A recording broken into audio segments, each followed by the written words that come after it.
All right. It is Friday, July the 11th.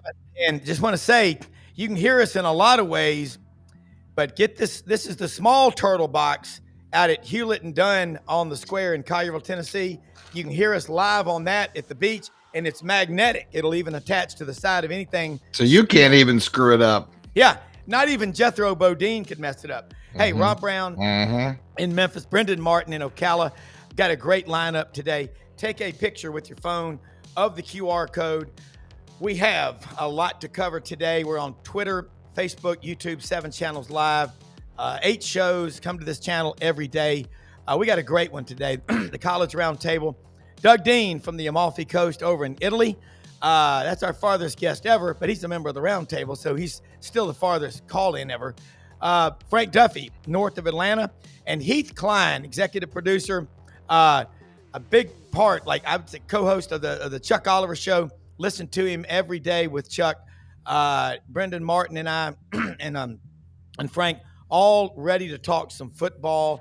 And on this Friday, July 11th, Heath, thank you for taking time to join us. Appreciate you being on here with us. I know you work pretty much nonstop. Do you do Chuck's show from 2 to 6 every day as well? No, Dan used to do that. I don't have to do that one. I just can focus on the Chuck Oliver Show, and then I do a bunch of stuff hosting on my own to 680, kind of wherever they need a live body. I just jump in there. Gotcha.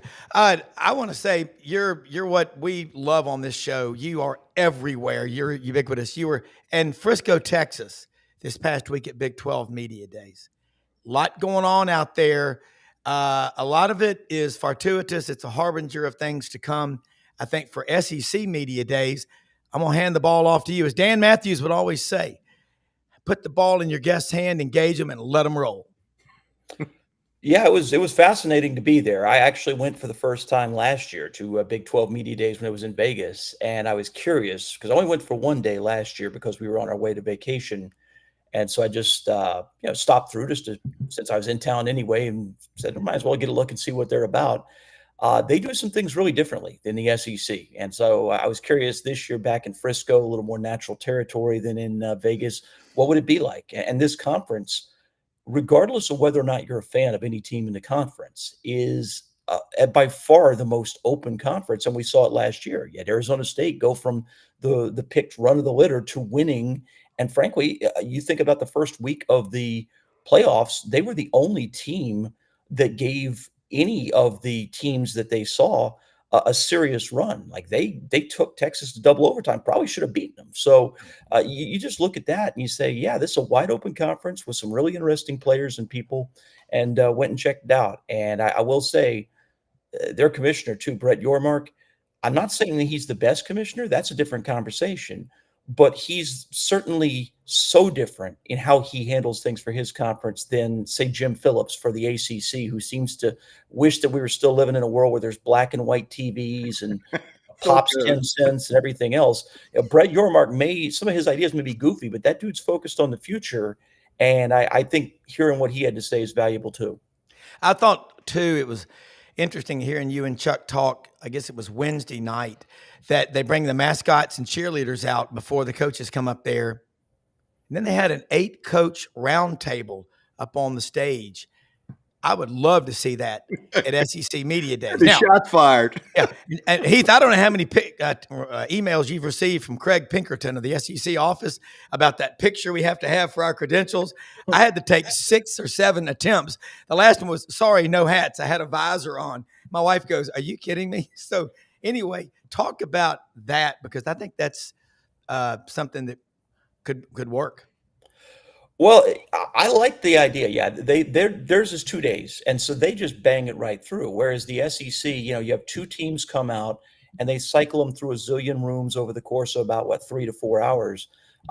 They do it all just one after the next. The coaches get up there on a big stage in front of everybody, and they have 15 minutes, and then there's a 5-minute break in between, and then the next coach. So they cycle through 8 at a time, and as soon as the 8th was done, with our 5-minute DJ break, because we did have that. I swear that's true. We're not just talking about like you're eating at a restaurant and they play a song over the speaker. No.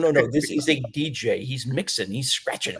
So mix a lot. The whole bit. But yeah, then they brought them all up, and it was really interesting to see them interact with each other, because that's the one thing. Like, if you're at SEC Media Days, Kirby Smart might be walking around and run into, I don't know, Josh Heupel's coming in, and they might, give a wave or shake hands, but they don't interact. This was watching guys interact. And while they didn't sit next to whoever they wanted to, they sat them across the stage in the same order that they came up. So you didn't get to see kind of like who's a little closer to somebody else. You could still just sort of see the body language occasionally. It was like, oh yeah, I like this guy, or that guy's talking. It was very interesting. It's one of the ideas I wish the SEC would steal, if not for media days, for some event. I wish there was some equivalent to that. Yeah, I do too. Frank? Well, I just think it's amazing. I mean, think of this. What was the old saying by the infamous Mark Twain that said, the news of my demise was greatly over-exaggerated? Well, I mean, the fact that we're even talking about a Big 12 is amazing, that they were able to cobble that new conference together. I think they got great storylines. I mean, besides the Arizona State ascending to the top of the heap last year, you now have this interesting thing at Colorado where they had success, but now they've lost all this talent. Where do they go? Every time of the year at this time, Rob and I and Doug and all of the guys that come on, our regulars, we just marvel at the storylines. Heath, what storylines do you see coming out of the Big 12, and what's going to captivate us, and where do you see that shakeout early of that conference? What is going to be maybe the surprise team out of the Big 12? Well, I think you can make a case, first of all, that the game between Baylor and Auburn week 1 is as important for the conference and for both teams as any game anybody's going to play this year. Clemson LSU is a better game, but neither of those teams, if they lose that game, necessarily does massive damage to the status of their conference, more so for Clemson. But again, if Clemson loses and then wins, they still are going to go to the playoff, and they can see what they can do there. But for Baylor, if Baylor proceeds to go out and lose at home to Auburn, then immediately people are going to say, yeah, see, this is why you could say all you want. You should be a 2-team conference. This is why you're a 1-team conference. You guys can't even hang with a mid-tier at best SEC team. And everybody at Auburn is pretty cranky with Hugh Freeze. If you look at that schedule, if they lose that first game, the 2-4 start looks extremely realistic. They're going to have to beat somebody they shouldn't if they lose that Baylor game to not be 2-4. And you guys know how Auburn operates. If they're 2-4, people are going to want blood. And Rob would be going. Rob and Doug would be going to the Amalfi Coast if that happened. Exile.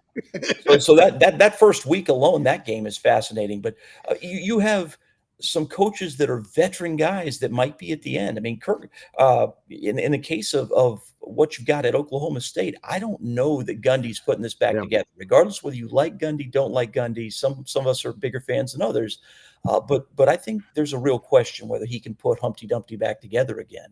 And Kyle Willingham flat out said, I can't go out like that, but he's right on the edge of leaving anyway. They brought a kid in, Devin Dampier from New Mexico, that most people have not seen play because New Mexico, why would you? But everybody agrees, special athlete, maybe not special passer, special athlete. How much better, if they can just stay healthy, how much better can that program be? Because a lot of people would have thought they could win the conference last year. If they don't have a good year, how many times can you say, well, I can't go out like this? Well, that's soon. No one's going to fire Kyle Whittingham, but sooner or later, if you're ready to go, you might have to go out like that. So those two guys in particular, as some of the only coaches who've been on this stage since the 2000s or longer, I'm really curious to see what their futures look like. Cody Campbell, Texas Tech, has a lot of money. So does A&M. So does Texas. Since 1970, the state of Texas has produced one national champion, 2005 Texas. Phil Campbell's got Texas Tech at like 6 or 7. What did you take away from hearing, about Texas Tech, their program and all? Guns up. Guns up, baby. Yeah, I mean, look, they're still going to be good, but there are some real questions. First of all, we don't know how good a coach Joey McGuire is. He's got new coordinators this year. He seems to have been a very good head coach in high school. He's very well liked. That's one thing I'll say about him, is that you can tell that the colleagues like him, but you can like a guy and he still might not be a great head coach. We don't know enough about whether or not Joey McGuire, if it's a tight situation, can he make the right calls to win those kind of games? So that's a question. But they do have new coordinators that I think people really like and believe are better than what they had last year. I'm not sure people are sold on the overall staff. The coordinators may be better. This is a staff that feels still very much like it's built for Texas recruiting, but you may not have enough Texas coaching. And that's the thing that I do wonder about with them. Their quarterback, for all the improvements they've made, they've still got the same guy at quarterback. And I'm not 100% sure you're going to get 12 healthy games out of him, too. I think Texas Tech, you tell me they're going to win this conference. I can't tell you, oh, that's ridiculous. I don't think they should be the favorite. I think if you're making them the favorite, you're maybe buying a little much in on the money hype, because Fool's gold. What Campbell's doing is extraordinary. There's no doubt it's extraordinary, but I still think there's some real questions there. Frank, go ahead. Well, no, I was just going to say, Rob, it comes down to wins and losses. Yeah, I mean, just like with the Gundy. I mean, I'm shocked the ghost of T. Boone Pickens didn't rise up, from the complex and snatch him up. It's going to come down to the wins and the losses, and it's going to come down to the early games, like you say. I agree with you. I think the Baylor-Auburn game is going to be huge as well. If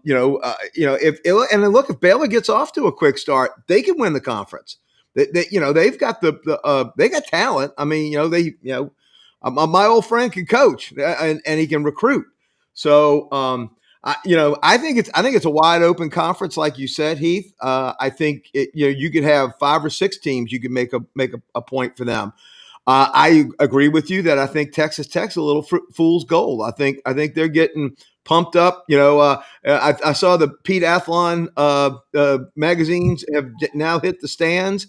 I haven't read mine yet, but it wouldn't shock me if if they don't have them at the top as well. So where do you see these coaches like a Gundy? I mean, when you've played really well and you've had teams and you've coached well, you get some gravitas. But an 0-9, that's gone. That's immediately gone.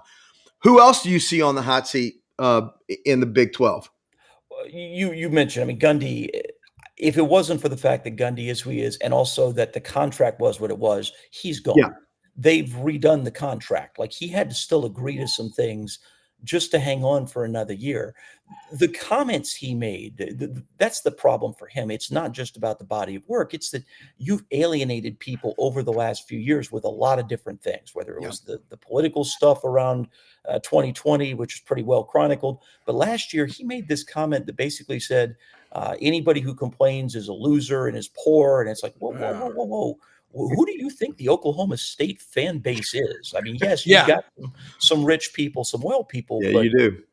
Oklahoma State's fan base is not a bunch of billionaires, man. When you start implying that the reason that you don't find an 0-9 season okay is because you some broke boys, I'm sorry, that was suicide for him with his image with the public. I don't know what he could have been thinking of doing that. And so if he doesn't turn it around this year, I think it's going to absolutely be, you got to go, man. And yeah, I agree. Who they want next, what the next, I have no idea, but I think he's by far the most in danger.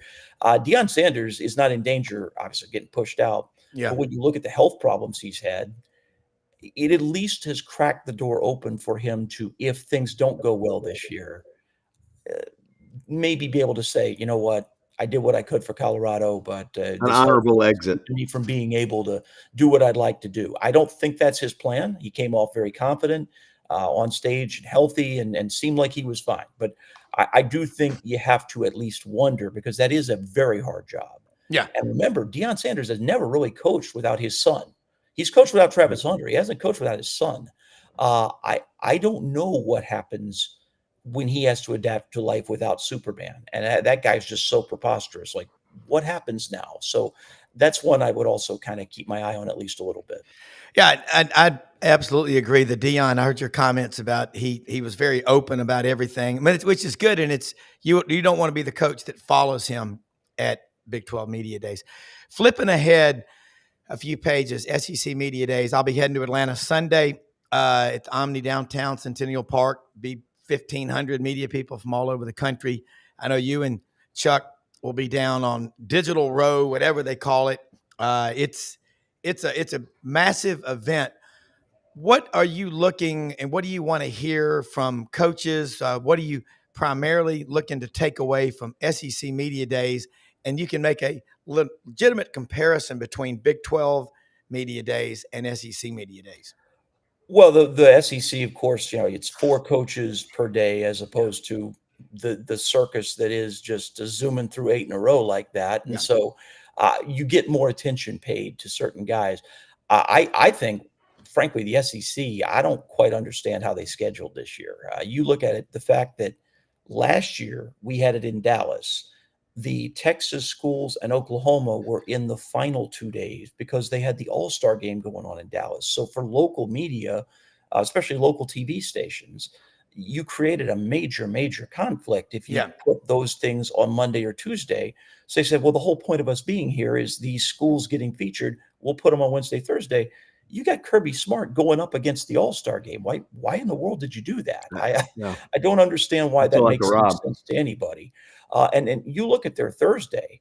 The Thursday is 3 schools that are among the most challenged for coverage, and then Texas A&M. I honestly wonder how many media are going to hang around for Thursday, because I just don't think there's that many people dying to hear from Mark Stoops or Eli. And so that is another thing. I don't think they help themselves with the scheduling very much. But look, we're all waiting to see and hear if there's anything new from Greg Sankey. He's going to get up there and do what he always does. He's going to quote either U2 or some Irish poet or something like that. He's going to talk about how every single program in the conference did in every single sport. But at some point, we get down to the actual nitty-gritty of things. And so what is the SEC's policy stance it's going to take publicly on anything about the playoff, about the issues with the Big Ten? I think everybody's waiting on that. The Big 12's whole deal was commissioner says, we want 16 and 5 and 11, and that'd be the fairest thing. And frankly, he's right. Like, if you're just talking about fairness and nothing else, just saying, okay, the 5 best conference champs get in, and the other 11, whoever those 11 are that are the best, put them in and let's play. That's not been what the SEC seemed to want, but the coaches do. So have they sorted this out since back in late May? What does that look like? I'm curious about that. About the teams themselves, I think we're all extremely curious to see how Hugh Freeze tries to present all this. I mean, my goodness, you got people chasing your golf game and literally, look, guys, I don't play golf. I don't know if y'all do. Tennis. Is it that important to keep your handicap perfect that you have to upload every round? Like, I don't know, man. It just seems like maybe you could leave a couple of rounds off. Maybe in your head, what the handicap is. But then we've learned Hugh's not exactly the best at concealing his trails. So maybe that shouldn't surprise us. Regardless, though, when you got people coming for your golf scores to analyze how often you're playing, what message do you have? What explanation? I mean, they trotted out that whole press conference a week ago about, wait and see what happens on August 1st. We'll see if these offers are legit. Okay. Well, what if they are? What if all the kids say, yeah, looks good to me? Then what's the explanation, guys? He in particular, I'm interested in seeing what that tap dance looks like. Well, I think you're right about the SEC. I personally, I want to see straight seeding, 1 through 16. Just throw it out there. Give me the best 16. I don't like any set-asides, quotas, anything like that. That is just not competitive. But man, Frank, all these storylines at media days, it's not the coach. You don't go to media days to hear those coaches. You go there to meet the people. It's a giant trade show. Sure. But I don't want to see just a handful of schools that dominate everything and everybody else is just pushed to the back. I don't want to see that. Well, I love a wide open. I love competition. It's the spice of life. Well, now that Nick Saban's no longer there, this is the second year we will be having a Saban-less media days when he would come down and the seas would part and coming down the escalator. And you always have that one big surprise. Now, again, I'm not saying expansion is going to be discussed, but when the news dropped about Texas and Oklahoma coming, and Texas A&M was at the mic, there's always a made-for-TV moment that happens. You just don't know what it's going to be. I'm guessing it's going to be about the schedule, like you said, Heath, this year. I mean, that's the big 800-pound gorilla that's in the room. And to your point about Hugh Freeze, I do think it's funny. At least his big worry is golf games. Did this go around and not other confessions as that far as we know. he made? Yeah. So hey, look, it's always riveting. It's great theater. It's great drama. I don't know how a conference makes 4 days in July interesting, but the SEC has a way to do it, and it is front and center more than any other conference. It reminds me of Rob being a financial advisor will get a kick out of this. It reminds me of the old E.F. Hutton commercials. When E.F. Hutton talks, people listen. Yeah. Well, people listen to what comes out of the SEC media days. And, Sankey, love him or hate him or be frustrated with him. I know he's not a fan favorite in some places nowadays. Knoxville comes to mind. So who knows what he's going to say? And do you think that there's going to be a surprise drop that's coming in for media days? Do you see anything on the horizon that might upset the apple cart besides doing the schedule? I don't think there's anything obvious, but again, I mean, the history of this event, we haven't had anything really wild happen in a while. Frankly, it's been a little more low key, but the history of this event, whether it's the time Saban's dog got loose or, the never ending controversy over who dared not vote for Tebow for first team all SEC. And then on the last day, it turns out of all people, it's Spurrier. Those, you never know. Like if you had told me a week before SEC media days, that was going to be a big storyline, I wouldn't have remotely believed you, but it turned into this thing. And if Spurrier had just said, "Oh, no, on me," if he just done that, we would have never gotten an answer. It wasn't like there was any way you could say, you're under oath, confess who did it. And so you would have had people speculating about, it was this guy or that guy, all those different stuff. The only person who was for sure off the hook was you can't vote for your own guy. So everybody knew it wasn't Houston Nutt with Jevin Sneed. But other than that, everybody else was under suspicion. So who knows what it's going to be? I mean, we don't, as far as we know, no coach is going to get served with papers at this thing. But that's happened before too. I literally had to hold a mic to a speaker because Philip Fulmer wouldn't show up because he was afraid he was going to get served papers. Sure. Yeah. The valid concern. Clay Travis launching himself as a national subject of controversy by asking Tim Tebow if he was a virgin. I mean, that's the one thing. In any room at any time, something crazy could happen, and we'll see. There will probably be something this year. I don't know if it'll reach the pantheon of some of those, but I'm sure there'll be something. Well, since Tebow just had, I think, his second or third child, that question will at least be off the off the board this go around. And by the way, Heath, I every time that we come up to media days, it always reminds me. I used to own a bar at LSU. I ran a couple bars at LSU, but my last bar was called Duffy's Tavern, and it was 1988. And I'll never forget, we did a T-shirt, got in a little trouble with LSU licensing, but we did a little T-shirt with the SEC, Duffy Tavern on the front, but on the back, it was all of the characters of the SEC because we were hosting the basketball tournament that year. And I sold T-shirts before the tournament. And it looked like a dysfunctional family like picture that you would take at Thanksgiving, but with all of the mascots in their character of the particular college, right? So it reminds me of media days. We get all of the relatives in the room, no turkey, but all the relatives are in the room, and there's no telling what sort of family backbiting or squabbles or innuendo or stuff comes out, and that's the juicy part of this. It's getting all the relatives from around the country to all show up, even though they're not in the same room at the same time. They overlap, and that to me is great. And if you can pull off, Heath, the round table of getting all of them on stage at one time.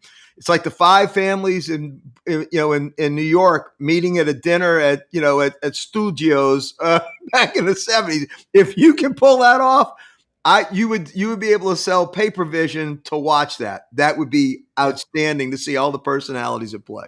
Well, and it's interesting because you do have something a little closer to that at the spring meetings down in Destin. And I wonder if maybe we're going to see the SEC do more with that. Like right now, it's like, oh, Paul Feinbaum's on the beach and here's Lane Kiffin with him. Yeah. Maybe at some point they take something like what you're talking about, make it more of an event down there or something. I don't know, but it would be fascinating stuff to see.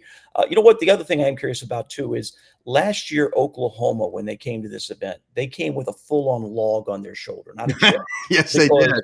They were so offended that anybody was suggesting that they were going to be like ninth in this conference. How dare you? We are Oklahoma. We have Heisman Stadium statues, literally the length of the stadium. We got Heisman statues. Of course, we're going to come in and we're going to be a high-end competitor in this conference right away.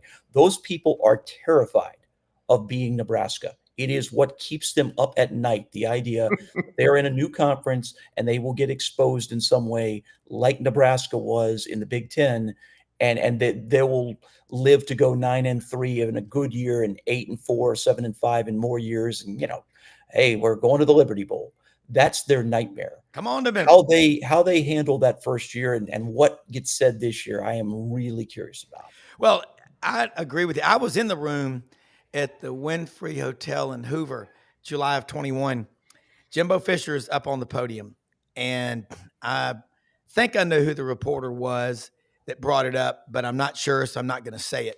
But he said, any comments about the speculation that Texas and OU are inquiring about membership into the SEC? And I looked at the guy next to me, and I said, they're already in. They wouldn't have made a statement like that if it wasn't done. People were going, all it takes is 3 no votes. Well, the way it works is like the families, the Gambinos, the Stellacis, the Stilettos, they get together and they just say, okay, here's how it's going to be. Well, I'm going to flip that. The lack of transparency, selling a lot of stocks and bonds. You have publicly traded corporations. You have a board of directors.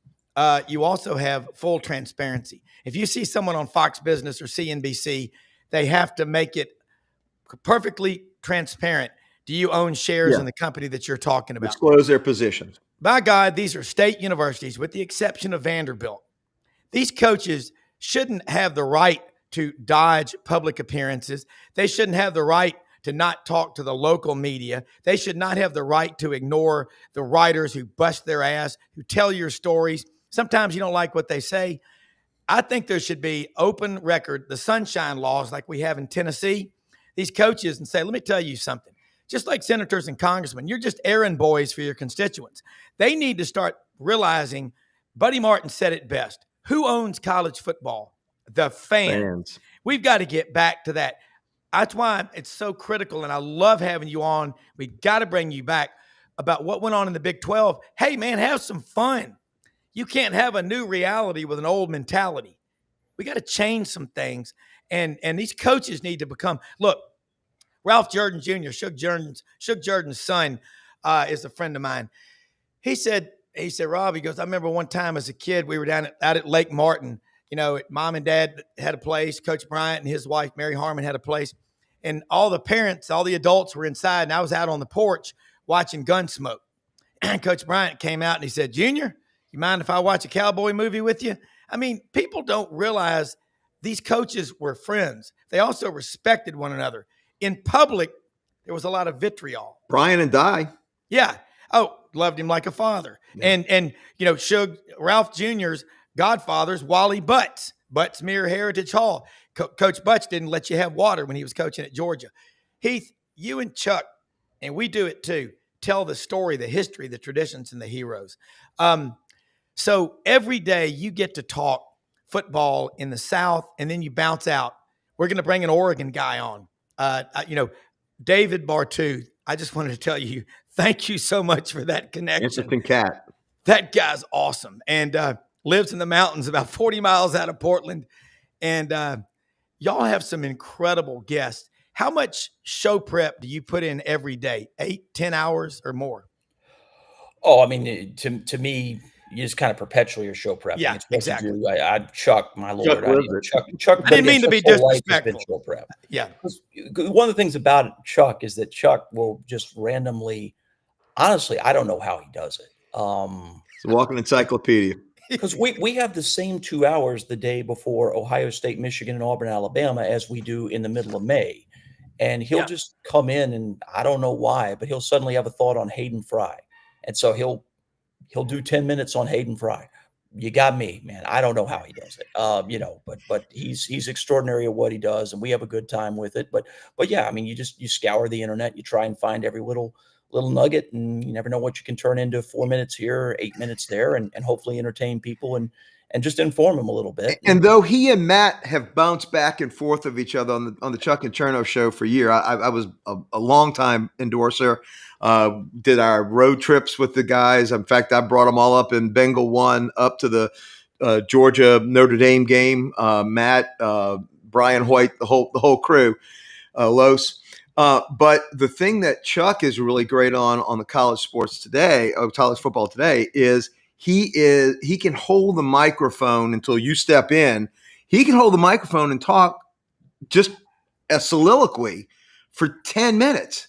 That is so hard to do in radio. Most people don't realize that. And the beauty of Rob's show is that we're bouncing things back off of each other. But to sit and hold the mic for a 10-minute monologue is not easy to do. And I think that's really Chuck's talent. He is so good at doing that. And I mean, I've been I've been a friend of Chuck's for close to 20 years, and it was great for our business. So what you guys do is fantastic. And though I love him and Matt together, what he does on the show, he is able to give all of his information, and it doesn't just have to be the banter. He can dive deep. And that's I think really what has so many people listening to you guys.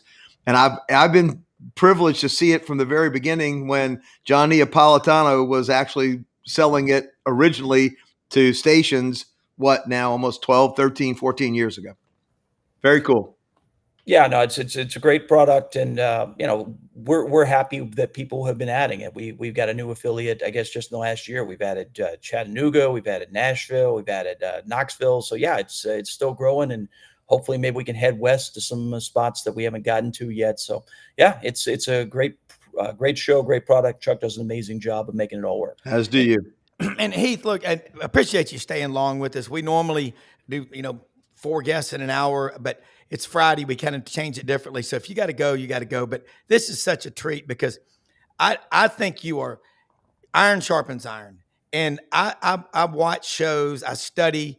Frank and and Brenden, my God, our executive producer, his dad, Buddy. I can't have a better team. But what y'all do, I think what happens in the South, the SEC, we focus on, but you better pay attention to the ACC, the Big 12, the Big 10. It's the tectonic plates theory, because what Deion's doing at Colorado will have reverberations around the country. What are some other compelling storylines, maybe in the Big 10 or in the ACC? A lot of people are high on Clemson. They're one of only 14 schools in college football history to win 9 or more games. 3 schools, 14 years in a row: Florida State, Alabama, and Clemson. Is Dabo swinging a big stick this year? Sounds like he's going to be pretty damn good squad. Well, I mean, he better, because if you look, I mean, they've got, according to ESPN, one of their draft gurus, they've got 3 of the top 6 players in the upcoming draft, and that's a quarterback and 2 D linemen. So we're not just talking about players; we're talking about players at the most important premium positions. You're not going to have years like that every year. And you went out. I will credit Dabo for finally realizing over the last couple of years this notion that I built this, and so I'm the only one with any ideas of value here. That wasn't working for him. The promotion of guys with no experience anywhere else into critical roles. When you have an offensive line coach, the only experience he's got is grad assistant at your program. Now he's offensive line coach, but he played for you, so he must be the best. Well, that just wasn't true. Their line wasn't good enough. Yeah. They should be hiring people like Matt Luke, and they did, and their line got a lot better. Yeah. Defensive coordinator. The fact that he was arrogant enough to put Wes Goodwin directly on the field without having ever coached a position Forget about coordinating. Yeah. Hadn't coached a position, and he made him defensive coordinator. I don't care if you're the biggest Rain Man level genius of football ever. There are some basic mechanical things that go with the job you're going to have to learn. And so now you've got an established coordinator in that spot too. I feel like he's at least taken the reins off of Garrett Riley a little bit. So yeah, if you're Dabo, you have got by far your best combo of coordinators, offensive line coach, and experience that you have had in a decade. You've got to take advantage of it. And with that conference, I would suspect that they'll certainly win that, but are you ready to win one on the national level? You lost all 3 of your SEC games last year. Can you win one of those kind of games this year and show it's not just we're ACC good, we're national good again? They could get there, but I'm going to need to see it, because they have a quarterback in Klubnik that looks good, does some good things, but in critical moments, is he going to make the play for you? I'm not sure he will. We're going to see early. Well, Heath, another school, Miami, is intriguing. They've got Florida, goes down there and plays early. John Michaels, I talked with him a couple of weeks ago. Like I said, he does a show at the same time as we do, but I love the people that y'all bring on. They've got everything in the world going for them, but kind of peek inside of Miami with Mario Cristobal. They don't have Cam Ward. They've got Carson Beck. I don't know what prompted him to leave Georgia, but he didn't have a great year. A lot of people thought he'd be the number 1 pick. I was like, really? No Lad McConkey, no Brock Bowers, not going to happen. But talk about Miami and also another program, Georgia Tech. I've got Georgia Tech. I got Georgia Tech as a surprise team. I have a lot of Tech friends. If you wake up per capita, there are more millionaires that are graduates of Georgia Tech than any school in America, probably.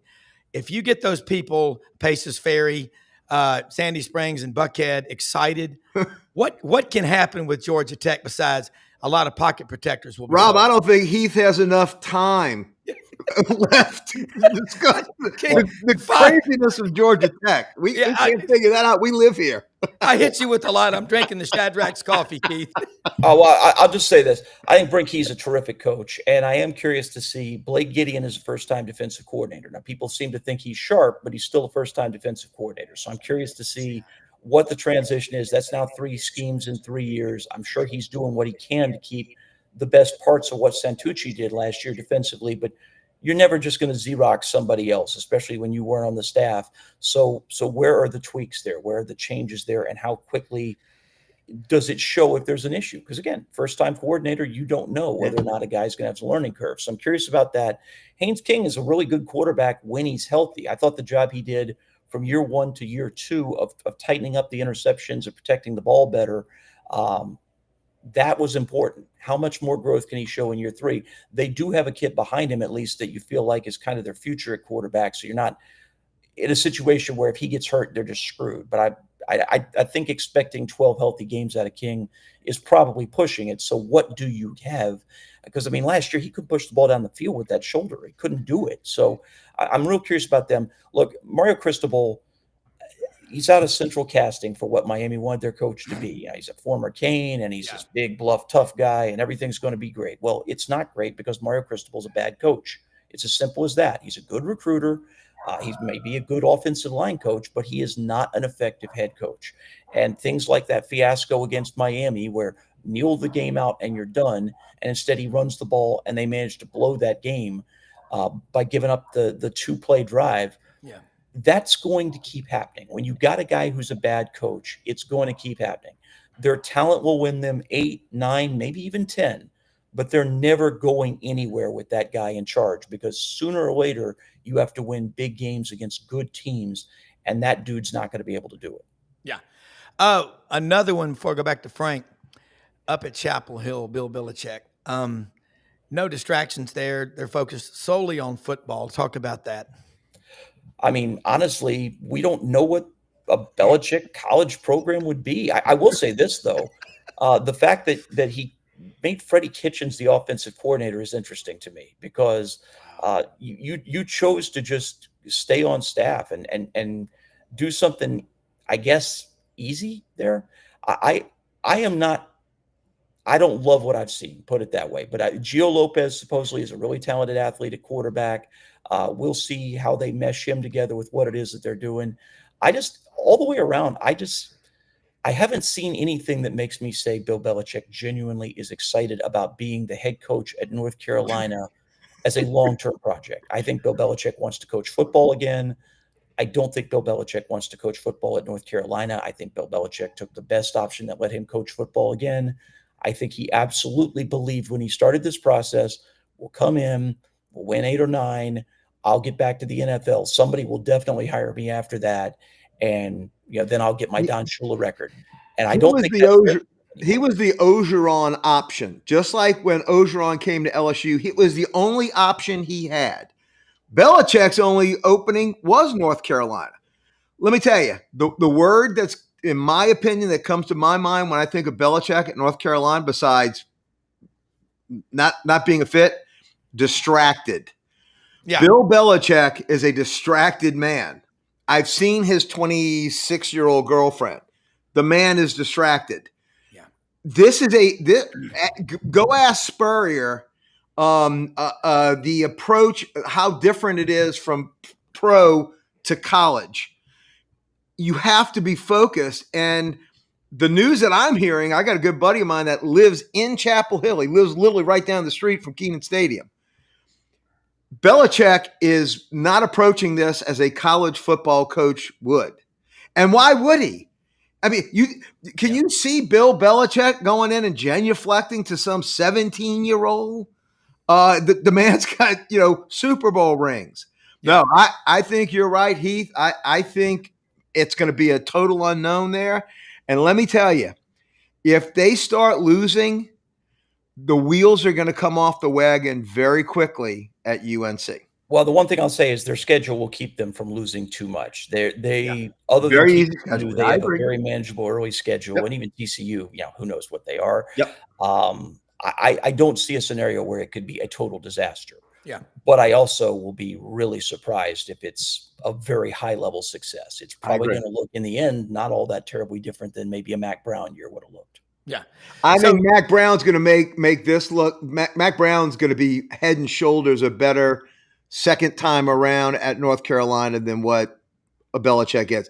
I think this Belichick thing is going to be a flaming disaster for North Carolina. Yeah. I mean, there's just certain things you can see happening. You look at a program like Auburn. Why are they where they are now? The people that allowed Stephen Leath to become the president of that university back in July of 2017, he lasted 23 months, 11 days, 9 hours, 6 minutes, and 7 seconds. Too long. The $100 million mistake should never be allowed near campus, on campus, or to even say Auburn again for the rest of their natural lives. You can just see things coming, Heath. Look, I know you got a big day ahead of you. Yeah, exactly. Brian Harsin, the worst hire ever, along with Tony Barbee and Sonny Galloway and Alan Green as AD, who hired Brian Harsin. Yeah, Curly Hallman. Heath, before you go, first off, thank you more than you know for sharing your time with us. And will you come back? Yeah, sure. This is a lot of fun. Tell people how they can follow you, about the show that you do, and any parting, narratives you think we need to be paying attention to that we're not talking about yet. Heath Radio on Twitter or wherever else you might look. Twitter's where you're more likely to see than anything else. But if you want to see pictures of Waco, I guess you could go to the Instagram for Heath Radio too.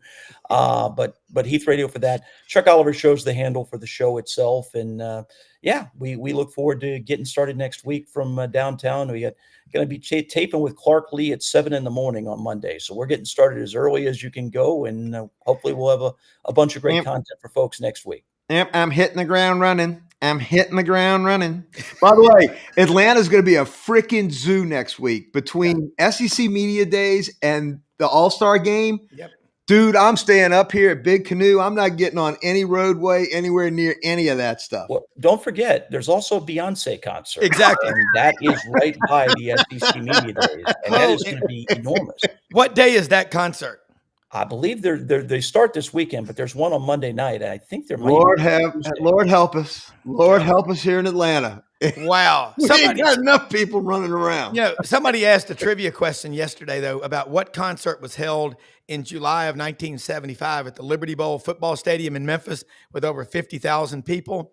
It was the Rolling Stones, and they had to rip all the grass out a few months later because of all the weed that was growing up in the stadium. ZZ Top in Tulane Stadium in 1975. I was like, I was a ball boy for Tulane. Yeah. That smell. That's an interesting, pungent smell. Yeah. Ooh, that smell. Heath, it's going to be an incredible week, and I look forward to meeting you in person. And this has been an absolute blast. And I will be listening to you today, 11 a.m. to 1 p.m. Eastern, Monday through Friday, folks. Watch us, listen to them either live and that podcast that y'all put out there is fantastic. And Marco's Pizza. That's all I got to say.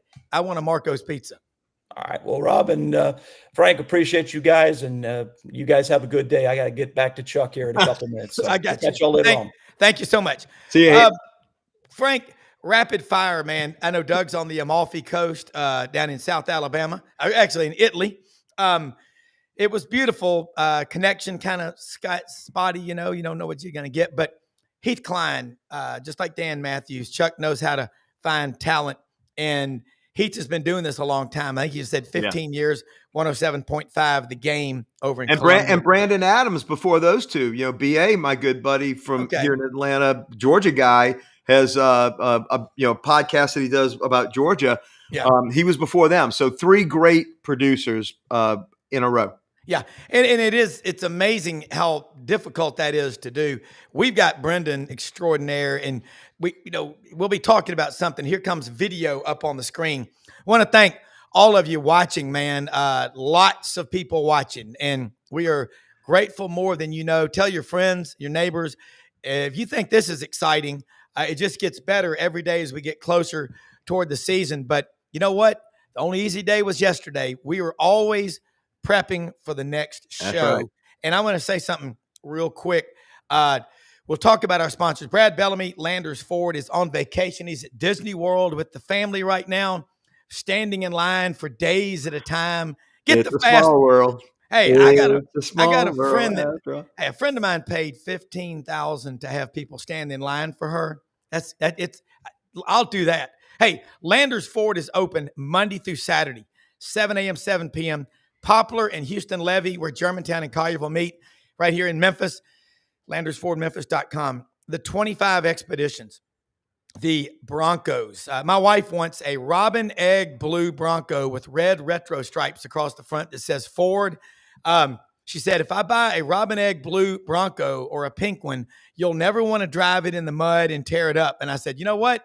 You are right. The problem is she'll be popular at Ole Miss. I know that when she drives through Oxford. That'll be popular. Right. And Brad Bellamy, the general manager, will walk you through the process. He is the best.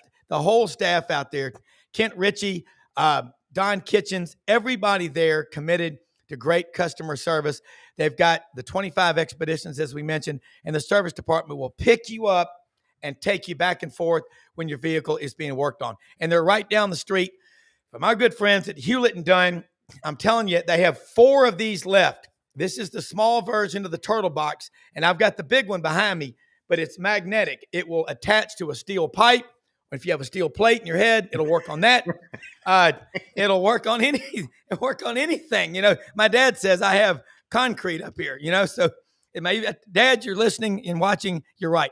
But Hewlett and Dunn is open Monday through Saturday, 10 a.m. to 6 p.m. on the historic square in Collierville, Tennessee. And I want to say a couple of things more. Bottom line, Winter Timber Outdoors, folks. They're open every day of the week in Athens, Alabama. The countdown looks like 3 weeks from today, opening a 13,000 square foot store in Auburn, Alabama. They're going to grow in the footprint. That's their goal of the Southeastern Conference. So they're coming soon to a SEC town near you. And 13,000 square foot store, everything, hunting, fishing, the outdoor life. They got it all. Clothing, St. Nick's knives, Sitka waders, Sitka gear. They have it all. And lastly, let me say something. Also, you got a dog, get hold of Web-Footed Kennels in Jonesboro, Arkansas. Chris Aiken, our good friend, he's sending us to media days. Love the guy. He's also a big part of Winter Timber. And Fight Back with Rumble Boxing, man. You know what, Frank? The older we get, you got to fight back. Rumble Boxing Gym, McLean and Union in Midtown Memphis. Take a picture of that QR code and fight like that little chili pepper or the jalapeno that you see. Rumble Boxing open every day of the week, sending us to media days as well. Frank, I'm so fired up after this conversation about what's going on in college football. You know, NIL, the portal, here's what's going to happen. We're going to have salary caps. That's coming. And we're going to have contracts, and you're going to get one transfer. We're going to go back to the way it used to be. It's the way it's going to be.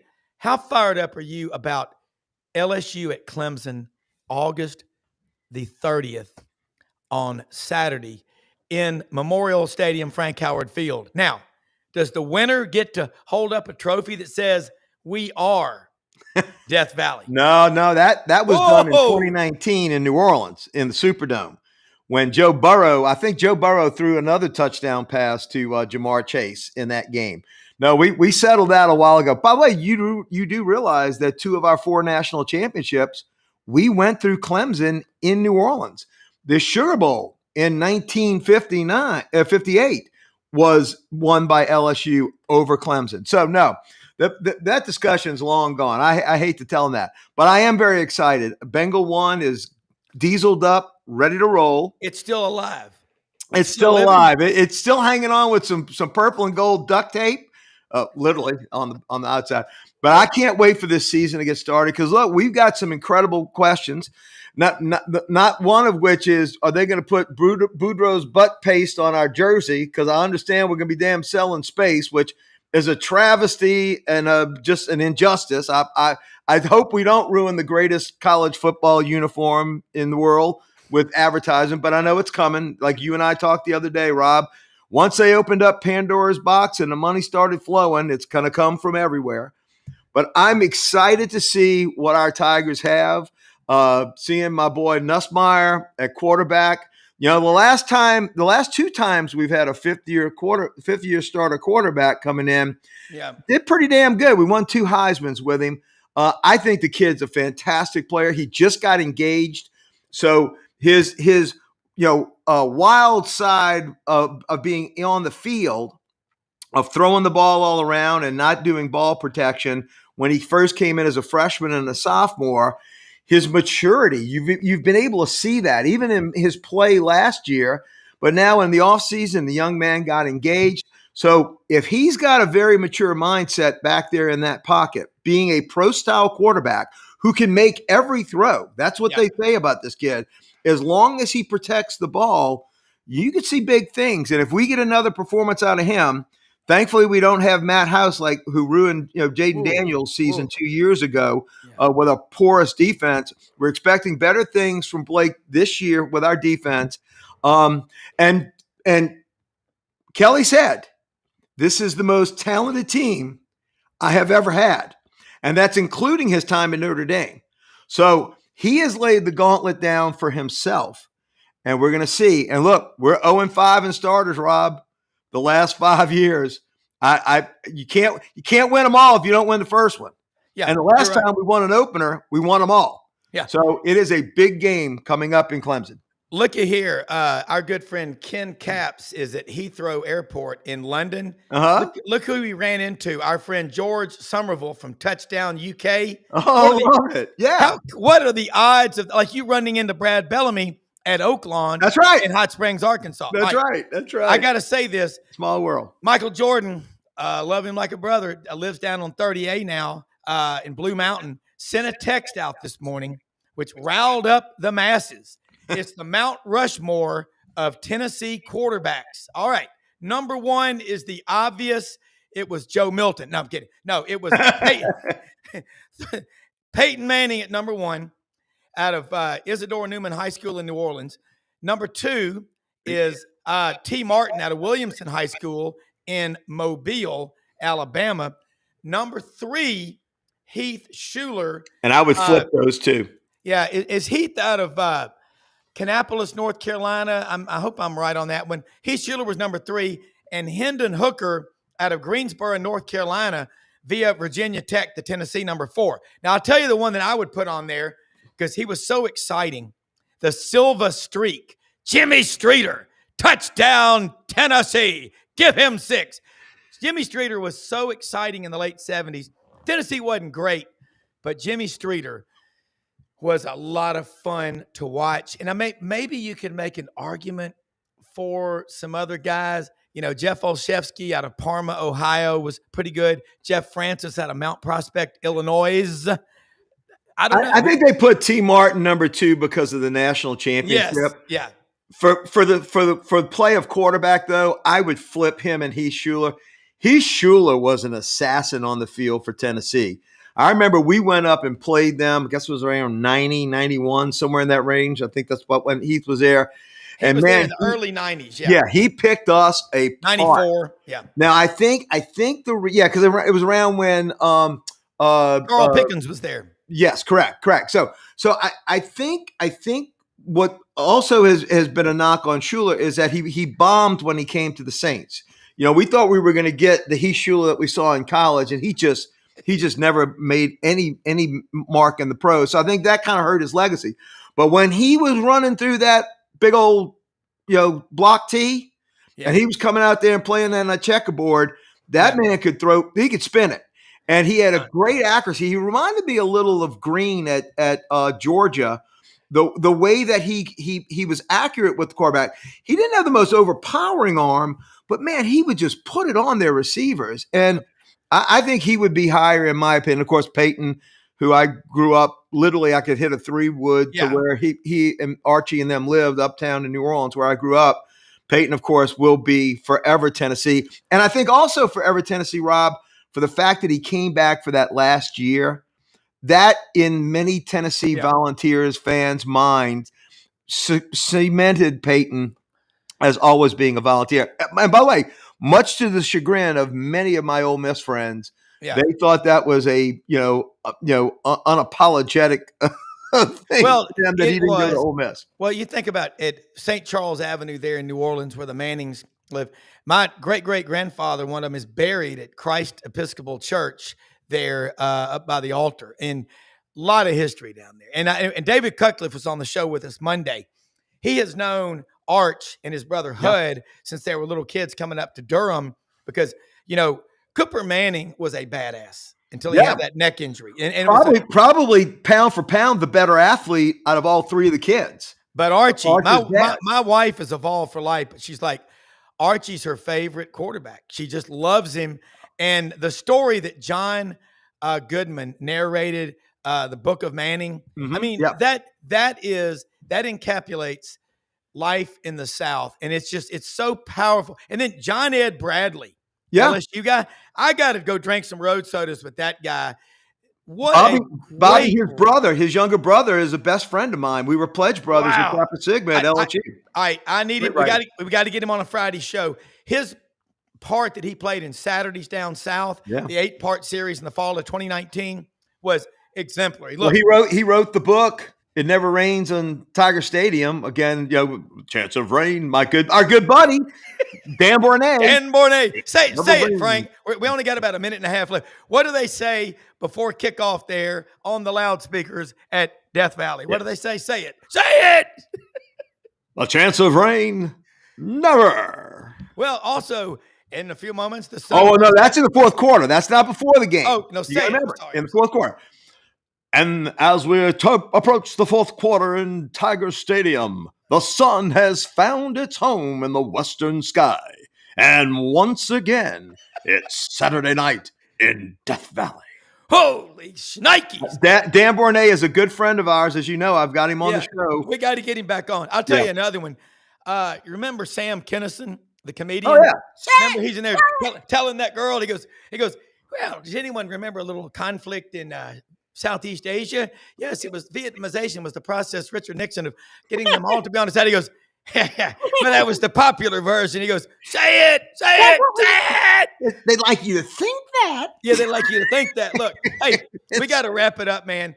For executive producer Brenden Martin, who works harder than 3 dozen Mennonite farmers, this entire crew, our guest Heath Cline, Doug Dean in the Amalfi Coast watching it for everybody. Most often we see the face of Christ in the least among us. We're the most blessed people in the greatest country in the history of the world. Go out and help somebody today. Make something great happen. You'll never have a new reality with an old mentality. Thanks for watching. Have a great weekend. We love you. We'll see you Monday morning from Atlanta. Eat that pasta, Dan. Eat that pasta, baby. Go Tigers. That's right. Go Tigers. Woo, Pig Suey.